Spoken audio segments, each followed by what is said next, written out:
मैं उत्तराखंड नैनीताल का रहने वाला हूँ। ऑलरेडी मैं बिज़नेस कर रहा हूँ, मतलब सेल्फ एम्प्लॉयमेंट है मेरा हार्डवेयर का।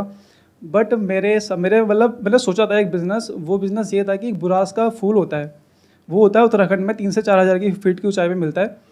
वो जो फूल होता है, वो फूल ना हार्ट और बीपी के लिए काफ़ी बेनिफिशियरी होता है। बट उसके बारे में जो प्लेन्स एरिया है उसके बारे में ज़्यादा लोग जानते नहीं हैं, बहुत कम लोग जानते हैं, और जो जानते हैं वो उसे कंज्यूम भी कम ही करते हैं, मतलब उनको इतना अवेलेबल नहीं होता। तो मेरा प्लान ये है कि मैं उस जो जूस है ना, उस जूस को मतलब बना के उसे ऑनलाइन सेल करूं, प्लस जो डॉक्टर्स होते हैं डॉक्टर्स को रिकमेंड करूं, उनके पास जैसे जो मेडिसिन बिकती हैं लाइक वैसी उसको लेके जाऊं। क्योंकि अगर कोई डॉक्टर उसे किसी को वो करेगा, सजेस्ट करेगा, तो कोई भी इंसान इजीली उसमें विश्वास कर सकता है। जबकि मैं उसे प्रोडक्ट मतलब से एडवर्टाइज़ करूँगा तो वो उतना अच्छा एडवर्टाइज नहीं होगा, डॉक्टर करेगा तो काफ़ी अच्छे तरीके से होगा। तो मेरा प्लान ये था सर। अभी आप क्या बिजनेस कर रहे हो? हार्डवेयर का? हार्डवेयर का स्टोर है हमारा। किस तरह का हार्डवेयर? सर जो पाइप फिटिंग्स होती हैं। तो अभी उसका आपका स्टोर है? और सर मैं आपको एक चीज़ बताना चाहता हूँ, आपकी बहुत में पुरानी वीडियो है, आपने कहा 10,000 से बिजनेस हो सकता है। तो मैं आपको बताना चाहूँगा कि जो बिजनेस स्टार्ट किया ना, ये सेल्फ एम्प्लॉयमेंट, ये मैं 10,000 से शुरू किया था, ये हार्डवेयर वाला। हाँ। और आज इसकी मतलब हम इसे मैक्सिमम लेके गए 25 लाख तक लेके गए।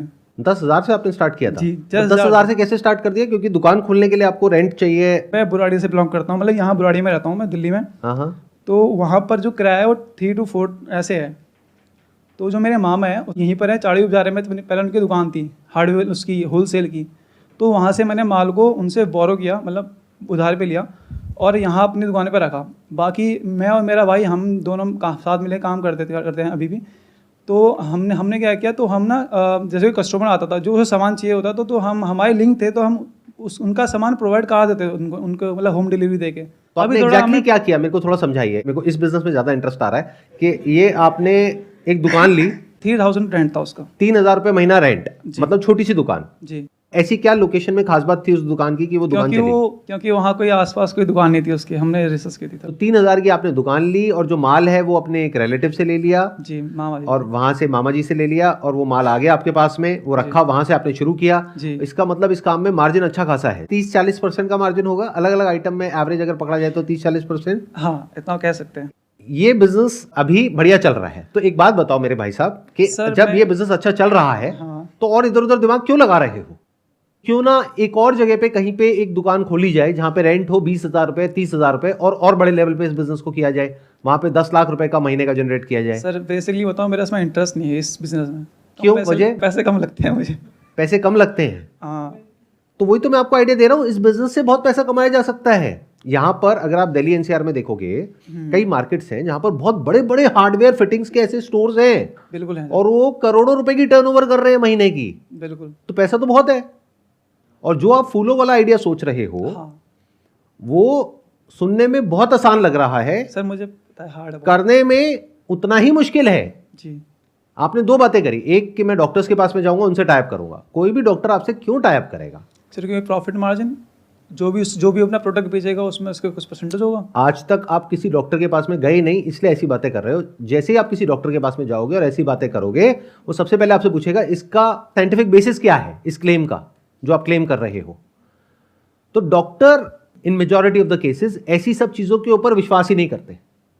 एक क्लेम है, आप क्लेम कर रहे हो कि इससे ऐसा होता है, इससे वैसा होता है, बट उसका कोई साइंटिफिक बेसिस नहीं है। And if it is not there, तो हो सकता है जो ऑल्टरनेटिव मेडिसिन वाले डॉक्टर्स हैं वो फिर भी एक बार को इसको एक्सेप्ट कर ले, बट अगर आप ये एक्सपेक्ट कर रहे हो कि जो एलोपैथी वाले डॉक्टर्स हैं वो एक्सेप्ट करेंगे, तो एक बहुत बड़ा क्वेश्चन मार्क है। नंबर 1, यानी अगर आपको ये करना ही है, आपने ठान ही लिया है, तो you should go through alternative medicine. But वहां पर भी ऐसे 1-2 प्रोडक्ट्स नहीं है, ऐसे बहुत सारे प्रोडक्ट्स हैं।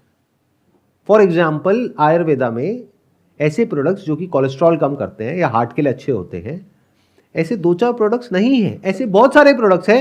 एंड ये जो आप बोल रहे हैं ना कि इस फ्लावर का इस तरीके से जूस बनाया जा सकता है जो ऐसे अच्छा होता है, वो ऑलरेडी हो रहा होगा। यस सर, हो रहा है, एग्जैक्टली हो रहा है। तो ऑलरेडी बहुत सारे ब्रांड्स हैं जो उसमें काम कर रहे हैं। सर लोकल ब्रांड्स है ना, 2 तरीके से काम हो रहा होगा। एक वो जो कि लोकल वहां पे जो ब्रांड्स हैं वो बना रहे होंगे, उन्होंने वहीं छोटी मोटी शॉप ओपन कर ली होगी और वो बेच रहे होंगे बॉटल्स में करके, राइट।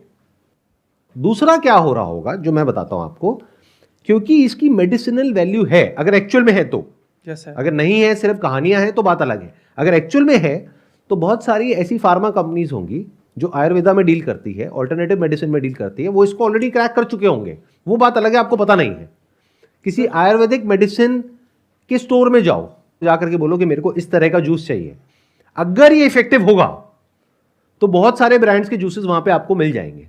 और अगर नहीं मिल रहे हैं, दैट मींस इसकी इफेक्टिवनेस पे एक बहुत बड़ा क्वेश्चन मार्क है। होता क्या है, देखना, ध्यान से समझना।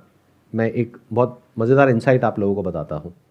जब हमारे माइंड में कोई आइडिया आता है ना, तो एक लिमिटेड नॉलेज हमारे पास में होती है, लिमिटेड इंफॉर्मेशन होती है, लिमिटेड एक्सपीरियंस होता है। ऐसा तो नहीं है ना आपने पूरी दुनिया देख ली, सारी दुकानों पे चले गए, सारे आयुर्वेदिक मेडिसिन के भी स्टोर देख लिए और एलोपैथिक मेडिसिन के भी देख लिए, सब कुछ देख लिया। नहीं, आपने क्या किया, आप उत्तराखंड से हो तो आपने एक लिमिटेड दुनिया को देखा और उसके बेस पे कुछ अजम्पशंस ड्रॉ कर लिए कि अच्छा ऐसा होता है।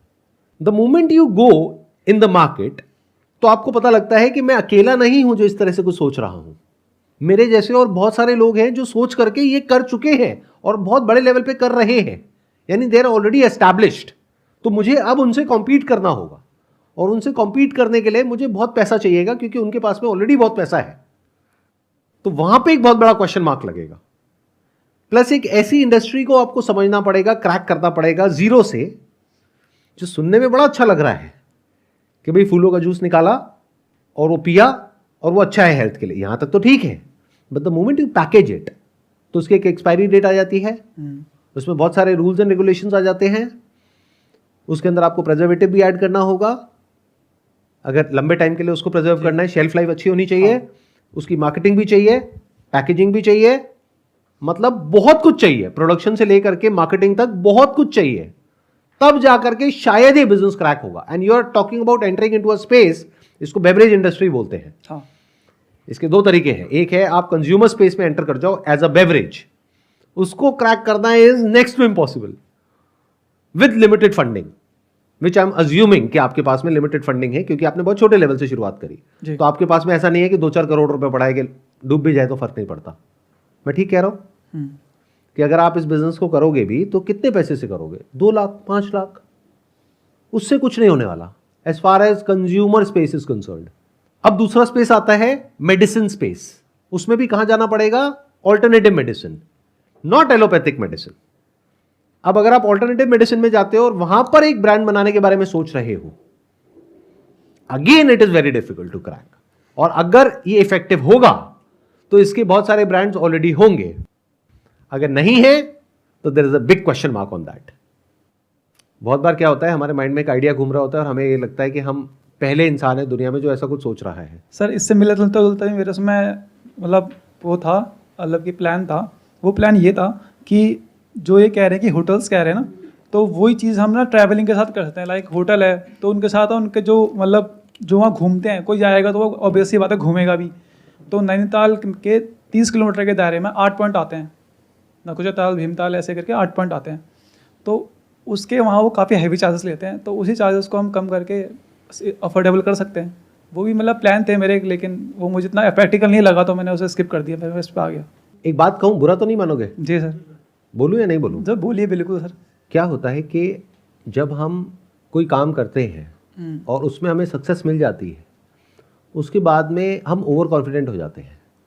हमें ऐसा लगने लग जाता है कि मैं तो कुछ भी कर सकता हूँ, क्योंकि मैंने 3000 रुपये से एक बिजनेस शुरू किया, वो यहाँ पहुँच गया, तो मैं कुछ भी करूँगा वहाँ पे सक्सेस मिल जाएगी। ऐसा नहीं होता है।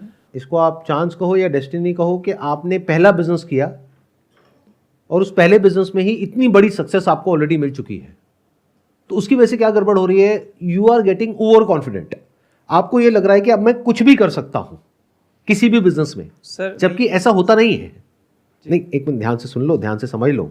जो भी आप आइडियाज बोल रहे हो एक एक करके, ऐसे आई एम श्योर अभी आपने 2 आइडियाज बोले हैं, एक आप ट्रैवल से रिलेटेड बोल रहे हो, एक आप ये फ्लावर वाला बोल रहे हो, ऐसे और भी बहुत सारे आइडियाज आपके माइंड में घूम रहे होंगे। वो आते हैं सर। आते हैं ना? 90% चांसेस है कि वो सारे आइडियाज फेल होंगे, क्योंकि एक नई इंडस्ट्री में आप एंटर कर रहे हो, उसको क्रैक करना 2-4 साल लगेंगे, फिर आप उसको क्रैक कर पाओगे, फिर जाकर के एक लेवल तक आपको पता लगेगा कि अच्छा अब ये फेल हुआ है, मतलब टाइम भी जाएगा और पैसा भी जाएगा। लेकिन जो आप ऑलरेडी क्रैक कर चुके हो, वो कहावत सुनी है ना आप सबने, घर की मुर्गी दाल बराबर। तो हुआ क्या है कि आपने कुछ बहुत बड़ा क्रैक कर लिया है ऑलरेडी, बट उसकी तरफ आपका ध्यान ही नहीं है। आपका ध्यान कहां चल रहा है कि अब मैं ये कर लेता हूं, अब मैं वो कर लेता हूं, अब मैं वो कर लेता हूं। अगर अभी आप ध्यान से अपनी पोजीशन को समझोगे तो you are in a very good position at this point in time. अब इस पोजीशन से या तो आप बहुत आगे जाने वाले हो लाइफ में, या कुछ बहुत बड़ी गड़बड़ होने वाली है। गड़बड़ क्या है? अगर माइंड में 36 आइडियाज घूमने लग गए, या तो वो आइडियाज में उलझ करके रह जाओगे, करने जाओगे तो पता लगेगा यार ये सोचना अलग चीज होती है, करना अलग चीज होती है, और करने लग गए तो वहां बिजी हो जाओगे, पता लगेगा यहां से भी काम से भी ध्यान हट गया।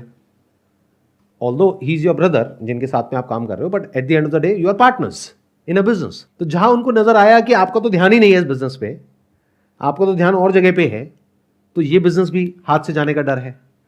प्लस ये बिजनेस जितना बड़ा हो सकता है, अगर उसमें हमने एफर्ट नहीं लगाया तो वो एक बहुत बड़ी गड़बड़ है, क्योंकि हम उसको कैपिटलाइज नहीं कर रहे जहां पे हमारा ऑलरेडी एक्सपीरियंस है।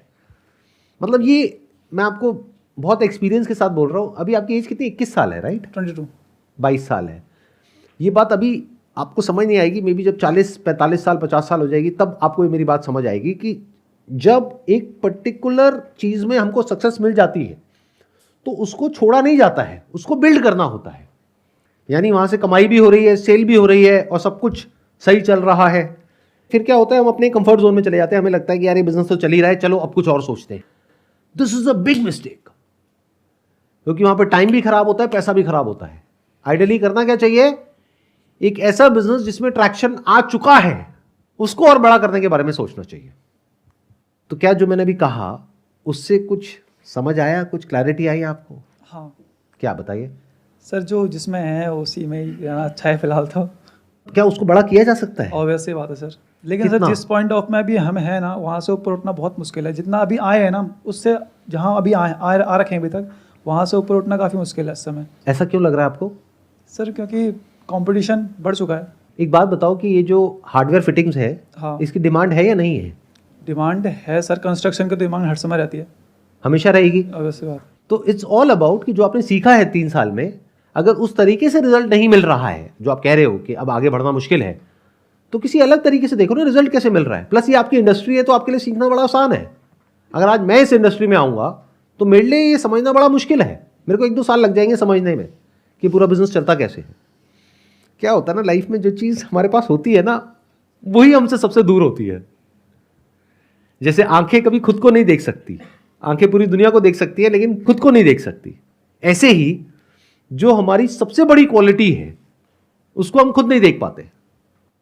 इस बिजनेस में मैं पर्सनली ऐसे बहुत सारे लोगों को जानता हूं जो बहुत बड़े लेवल पे बिजनेस कर रहे हैं, और आप भी जानते होंगे, आई एम श्योर। बट गड़बड़ क्या हो रही है, आप ये नहीं जानते कि और आइडियाज के बारे में जिसके बारे में आप सोच रहे हो, वहां पर इससे बहुत ज्यादा कंपटीशन है। जिस फील्ड में आप ऑलरेडी हो उसको क्रैक करना नेक्स्ट टू इम्पॉसिबल है, और इसको बढ़ाना बहुत आसान है।